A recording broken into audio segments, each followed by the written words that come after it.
Hello friends, welcome to free study GK. आज हम इस वीडियो में इकोनॉमिक्स के टॉप 25 मोस्ट इम्पोर्टेंट क्वेश्चन लेकर आया हूं, जो सभी परीक्षाओं के लिए महत्वपूर्ण हैं। फ्रेंड्स, आप किसी भी एग्ज़ाम की अगर तैयारी करते हैं फ्रेंड्स, तो आपके लिए यह काफ़ी इम्पोर्टेंट रहने वाला है। कुछ ऐसे प्रश्न इकोनॉमिक्स के होते हैं फ्रेंड्स कि बार बार पूछे जाते हैं। मैं उन्हीं प्रश्नों को इसमें शामिल किया हूँ। तो फ्रेंड्स, वीडियो को लास्ट तक देखें। फर्स्ट क्वेश्चन है फ्रेंड्स कि अर्थशास्त्र किसे कहते हैं। पहले हम डिफिनीशन जानते हैं, उसके बाद एक एक क्वेश्चन आएगा, इंपॉर्टेंट आएगा, जो एग्जाम में प्रायः पूछता है। तो अर्थशास्त्र, इकोनॉमिक्स। अर्थशास्त्र का शाब्दिक अर्थ है धन का शास्त्र, अर्थात धन के अध्ययन के शास्त्र को अर्थशास्त्र कहते हैं। अर्थ होता है धन और शास्त्र का अर्थ होता है कि धन के बारे में जो अध्ययन कर लेते हैं उसी शास्त्र को अर्थशास्त्र कहते हैं। फ्रेंड्स, काफ़ी इंपॉर्टेंट है, डिफिनीशन याद रखना जरूरी है। दूसरा क्वेश्चन है फ्रेंड्स हमारा, अर्थशास्त्र का पिता किसे कहा जाता है। तो ये प्राचीन काल में अर्थशास्त्र के पिता जो थे वो कौटिल्य को माना जाता था। कौटिल्य जो है उसका दूसरा नाम चाणक्य भी था। अब जानिए फ्रेंड्स कि चाणक्य कौन थे या कौटिल्य कौन थे। तो चाणक्य जो है तक्षशिला विश्वविद्यालय के एक शिक्षक के पद पर कार्यरत थे और उन्होंने धनानंद, एक जो है वंश था, नंद वंश के जो है जो है शासक था और वो क्रूर शासक था। वो जब सिकंदर भारत पर जो है आक्रमण कर रहा था, आक्रमण को रोकने के लिए सभी को संगठित होने के लिए कहा गया था, जिसमें धनानंद को कहने गए तो वह जो है घनानंद जो है बात नहीं इनको माने थे और इनका जो टिकी धके खींच के अपने सभा से विलगा दिए थे। तो इनको बहुत खराब लगा था। तो वही बोले थे कि जो इस शिखा जो है ये जो है टिकी जो है कभी नहीं बांधेंगे जब तक तुम्हारा वंश के नाश नहीं कर दूं। उसी समय प्रण प्रतिज्ञा चाणक्य करते हैं और एक स्टूडेंट जो होता है इनका, जिसका नाम है चंद्रगुप्त मौर्य, वो उनको जो है खूब पढ़ाते हैं, ट्रेनिंग करते हैं, सब चीज़ को, अस्त्र शस्त्र सब विद्या देते हैं और इस तरह से जो है नंद वंश को समाप्त कर दिया जाता है और वो राजा बनता है।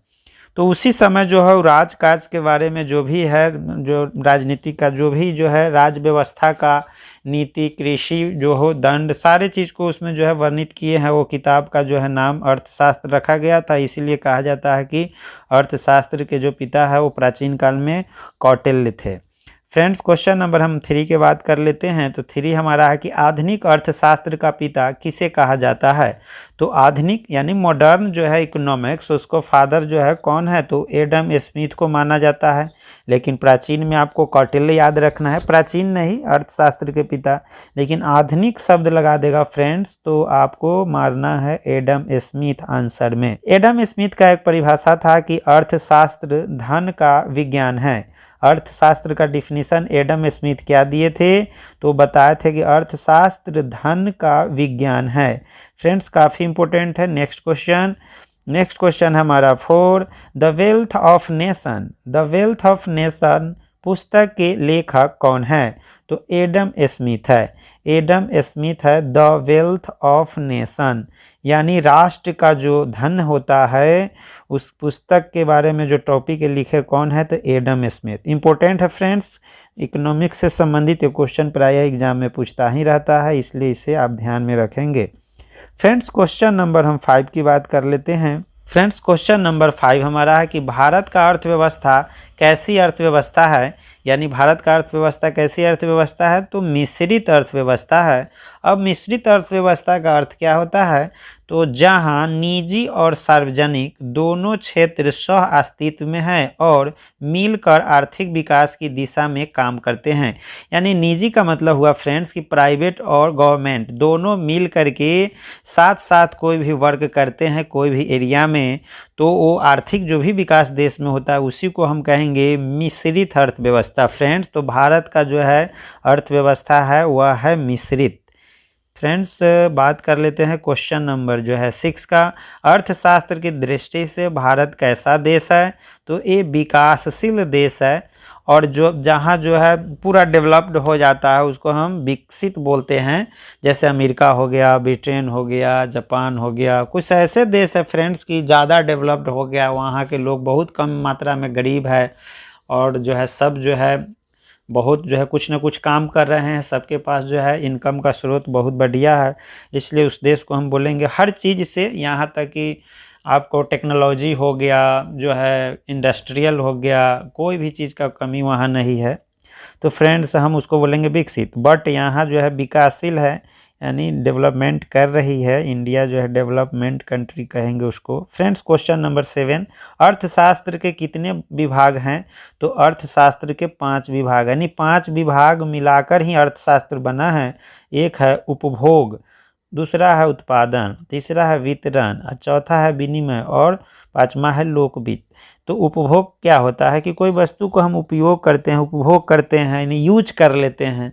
और उत्पादन का मतलब क्या होता है? बनाते हैं। तो कोई कंपनी कोई वस्तु बनाती है, हो छोटा सा भी ले ले, जैसे कुरकुरे हो गया या कोई बिस्किट हो गया या कोई बड़ा सा कार बस ट्रक, को क्या करता है? उत्पादन करता है।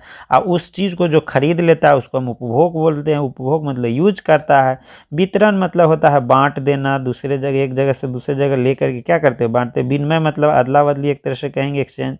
लोकवित्त मतलब फाइनेंशियल जो होता है, पैसा जो एकत्रित करते। इस सारे के जो है ये क्या है? अर्थशास्त्र के विभाग है। इतना को हम जब अध्ययन करते हैं तो कहते हैं अर्थशास्त्र के 5 विभाग है। फ्रेंड्स क्वेश्चन नंबर 8 की बात करते हैं। अर्थशास्त्र को कितने भागों में विभाजित किया गया है? यहाँ है विभाग था, कितने भागों में? तो यहाँ 2 भागों में विभक्त किया गया है।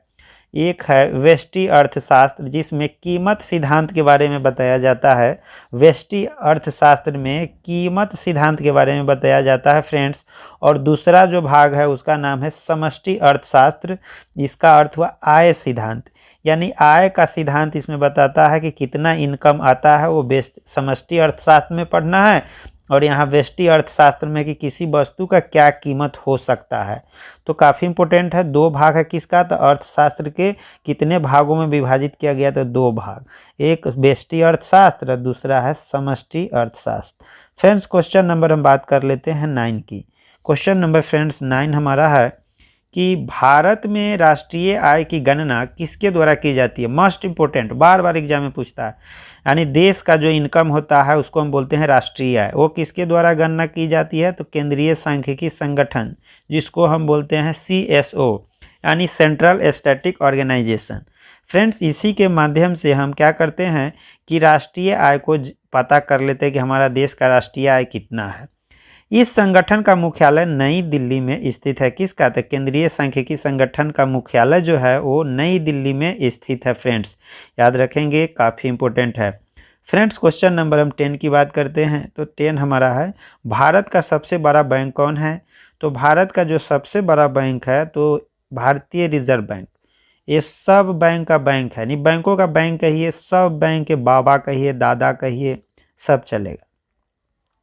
फ्रेंड्स क्वेश्चन नंबर हम 11 की बात कर लेते हैं। भारत में किस बैंक को बैंकों का बैंक कहा जाता है? नहीं बैंकों का बैंक यानी सब बैंक का बॉस कहिए, वो कौन है? तो भारतीय रिजर्व बैंक है। फ्रेंड्स बैंकों का बैंक याद रखेगा। फ्रेंड्स बैंकों का बैंक भारत के किस बैंक को कहा जाता है? तो भारतीय रिजर्व बैंक, इसको हम बोलेंगे RBI, reserve bank of India या भारतीय रिजर्व बैंक। इसका स्थापना फ्रेंड्स हुआ था 1 अप्रैल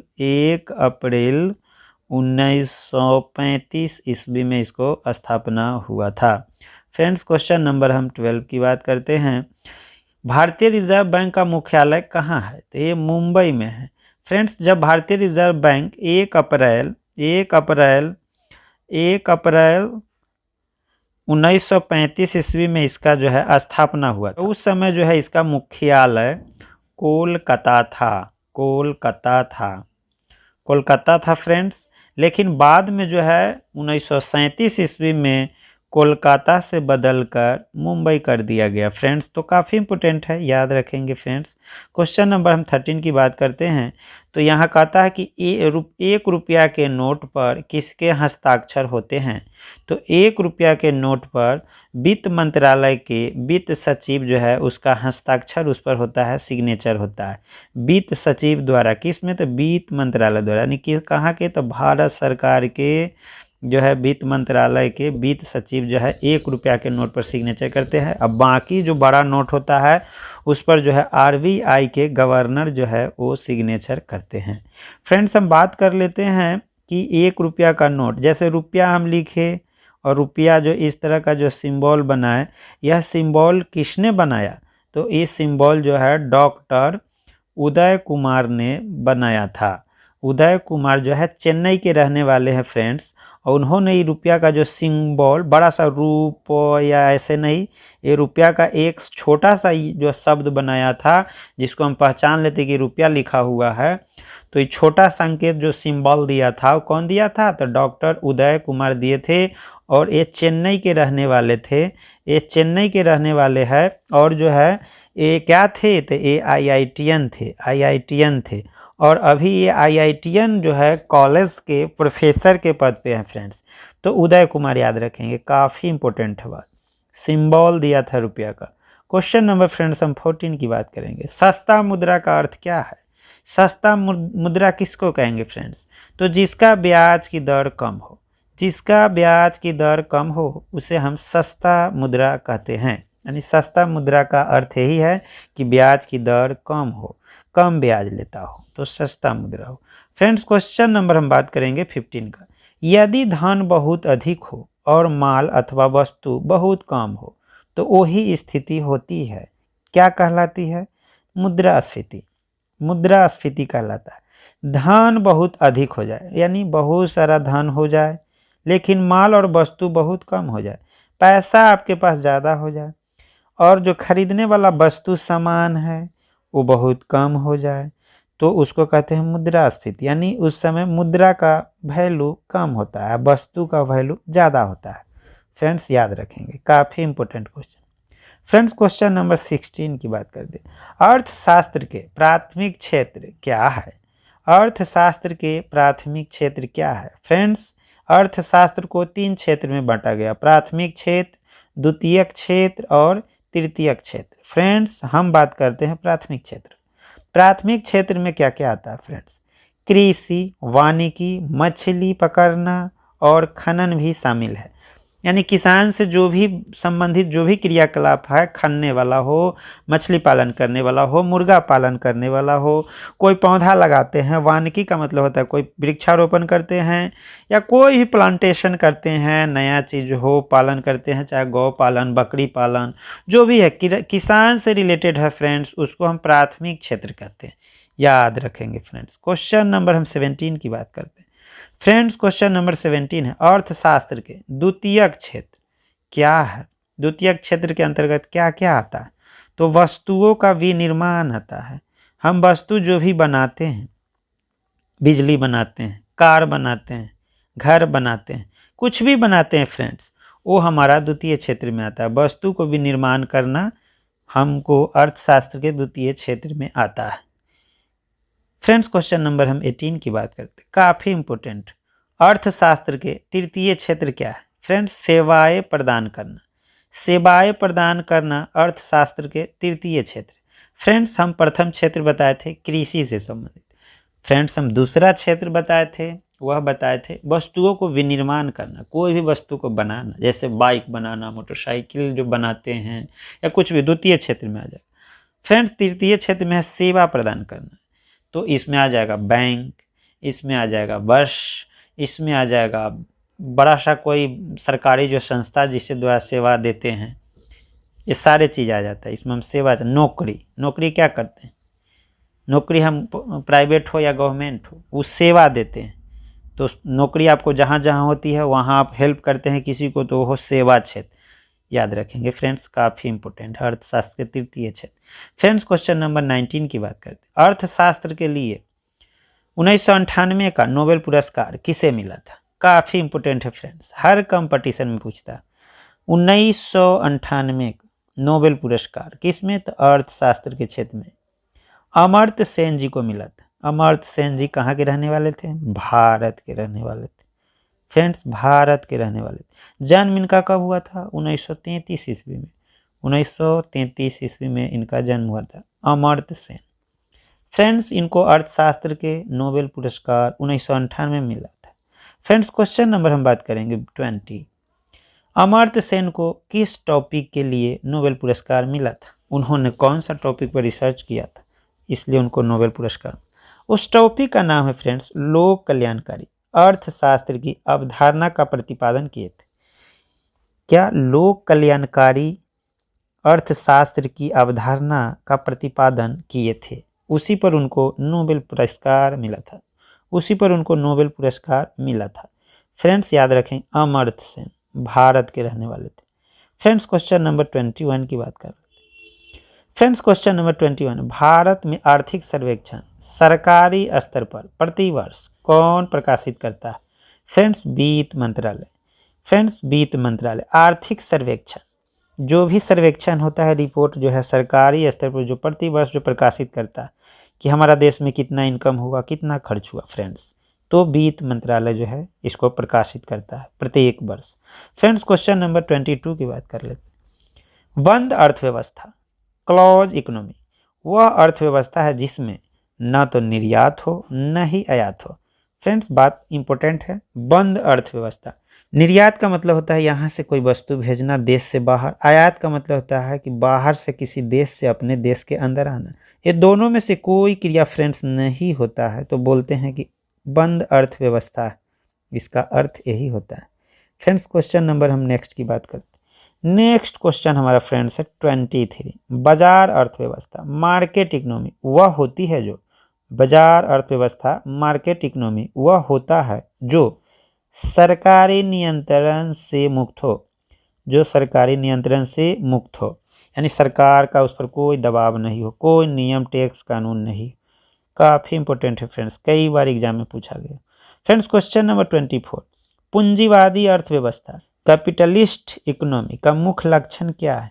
तो निजी स्वामित्व, जिसके पास पूंजी जो होता है वो अर्थव्यवस्था होता है, उसका मुख्य लक्षण है कि वह निजी स्वामित्व होता है, वो जो है प्राइवेट जो है मालिकाना हक उत्तर होता है। फ्रेंड्स क्वेश्चन नंबर 25, अर्थशास्त्र किसे कहते हैं? अर्थशास्त्र सामाजिक विज्ञान की वह शाखा है जिसके अंतर्गत वस्तुओं और सेवाओं के उत्पादन, वितरण, विनिमय और उपभोग का अध्ययन किया जाता है। फ्रेंड्स वस्तु और सेवाओं के उत्पादन, वितरण, विनिमय और उपभोग का अध्ययन किया जाता है, उसी को हम क्या बोलेंगे? अर्थशास्त्र। और अर्थशास्त्र एक सामाजिक विज्ञान है, हम इसको बोलेंगे सोशल साइंस। अर्थशास्त्र सोशल साइंस के अंतर्गत आते हैं। फ्रेंड्स सोशल साइंस के अंतर्गत और कौन कौन सब्जेक्ट आते हैं? तो history, geography friends, political science, pol science भी जिसको हम बोलते हैं, इसके बाद इकोनॉमिक्स। एक नया डिजास्टर मैनेजमेंट आया है फ्रेंड्स, जो ज्योग्राफी के अंतर्गत पढ़ लेते हैं फ्रेंड्स। तो फ्रेंड्स काफ़ी इंपॉर्टेंट जो है 25 क्वेश्चन इसमें था। फ्रेंड्स वीडियो कैसा लगा? अगर फ्रेंड्स वीडियो अच्छा लगा तो वीडियो को लाइक करें, शेयर करें और चैनल को सब्सक्राइब करें। Thanks for watching this video.